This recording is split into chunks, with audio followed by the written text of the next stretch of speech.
आंतरराष्ट्रीय शक्ती भारतातील जनजातीय समाजास तोडण्याचं काम करीत आहेत.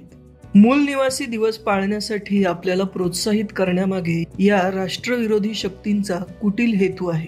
वास्तविक पाहता या दिवसाशी आपला काही एक संबंध नाही. अमेरिका, ऑस्ट्रेलिया, न्यूझीलंड इत्यादी देशांमध्ये तेथील मूल निवासींसह जे घडले तशी परिस्थिती भारतात निर्माण झाली नाही. सन 1989 मध्ये ILO द्वारे rights of indigenous people convention क्रमांक 169 घोषित केले, ज्यास जगातील 189 पैकी केवळ 22 देशांनी स्वीकारले. कारण इंडिजिनस पीपलची व्याख्याच स्पष्ट केली गेली नाही आणि या करारावर भारताने स्वाक्षरी केली नाही. भारतीय लोकसंख्येमध्ये जनजातीयांचे सुमारे 8% एवढे प्रमाण आहे. या समाजास भारताविरोधात उभे करण्याचे कटकारस्थान चालू आहे. गेल्या काही वर्षांपासून 9 ऑगस्टला पाळला जाणारा जागतिक मूलनिवासी दिवस या राष्ट्रविरोधी षडयंत्राचाच भाग आहे.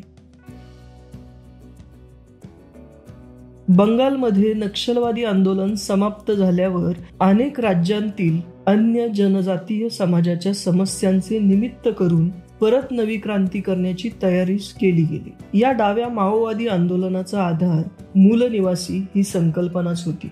जनजातीयांना एक वेगळी अशी मूलनिवासी ओळख देऊन भारतीय संविधानाच्या विरोधात त्यांच्या समस्येचं निराकरण करण्याच्या नावाखाली आज सुद्धा अलगाववाद पसरवला जातो. मूलनिवासी या संकल्पनेचा भारताशी काही एक संबंध नाही.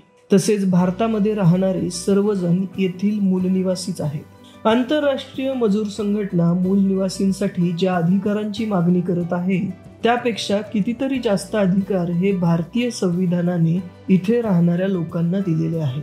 अशीच भारतीय सरकारची भूमिका आहे.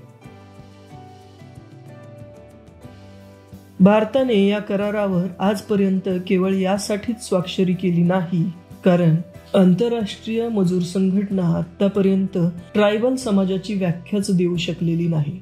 या करारावर स्पेन शिवाय अन्य कोणत्याही देशाने स्वाक्षरी केलेली नाही की ज्याने वसाहत काळामध्ये अनेक देशांवर वसाहतवाद लादला. ट्रायबल अधिकारांवर स्वाक्षरी करून भारताची अखंडता धोक्यात आली असती. UNPO हा संयुक्त राष्ट्राच्या त्या लोकांचा किंवा देशांचा संघ आहे ज्यांना देश म्हणून मान्यता नाही, परंतु त्यांचे अधिकार करारान्वये सुरक्षित केले गेले आहेत. भारताने यावर स्वाक्षरी केली असती तर भारताची अखंडता धोक्यात आली असती.